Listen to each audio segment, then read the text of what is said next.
Psych Siddhartha మీలాంటి యువకుడు కదా 2026లో నేను చూసిన ఫస్ట్ ఫిల్మ్ ఇది. సో ఈ మూవీ చూసినందుకు నేను హ్యాపీగా ఉన్నా, ఎందుకంటే ఇలాంటి క్రేజీ అండ్ మంచి మూవీ చూసినందుకు. సో నేను థియేటర్లో చూస్తున్నప్పుడు ఫస్ట్ హాఫ్ చూశాక ఏంద్రా ఈ మూవీ క్రేజీగా తేడాగా ఉంది అని అనిపించింది. అయితే సరే hope for the second half అని సెకండ్ హాఫ్ చూశాక I really love the movie. అయితే ఇప్పుడు ఆహాలో స్ట్రీమ్ అవుతుంది. సో సెకండ్ టైం చూశాను అనమాట. ఇప్పుడు ఫస్ట్ హాఫ్ చూశాక ఓటీటీలో ఫస్ట్ హాఫ్ చూశాక పిచ్చిగా నచ్చేసింది. సో ఓవరాల్గా ఇది ఒక crazy movie, you have to definitely watch. It's streaming on ఆహా. అండ్ ఈ మూవీ డైరెక్టర్ వచ్చేసి వరుణ్. ఈయన మంచి క్రేజీ మ్యాన్ అనమాట. రామ్ వెంకట్ శ్రీకర్తో ఒక ఇంటర్వ్యూ చూసా, చాలా మ్యాటర్ ఉంది డైరెక్టర్లో. అన్న ఇలాంటి డిఫరెంట్ మూవీస్ అయితే లేకపోతే బండకేసి కొడతా. అండ్ నందు దండోరా సినిమా నేను థియేటర్లో చూసా. ఆ మూవీ చాలా నచ్చింది అండ్ ఎస్పెషల్లీ మీ క్యారెక్టర్ చాలా బాగా నచ్చింది. And coming to this movie psych Siddhartha మీరైతే ఇచ్చి పడేసారు.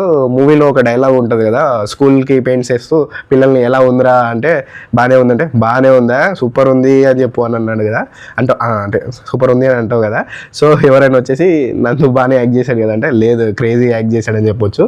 ఇలానే మంచిగా కంటిన్యూ చేస్తుండే మంచి మూవీస్ తీయన్న, లేదంటే ఆ మన్సూర్ ఖాన్ గుండె మీద పెయిన్లు ఏర్కోవాల్సిందే. సో ఆహాలో స్ట్రీమ్ అవుతుంది మూవీ, చూసి మీకు ఎలా అనిపించిందో drop your comments. See you.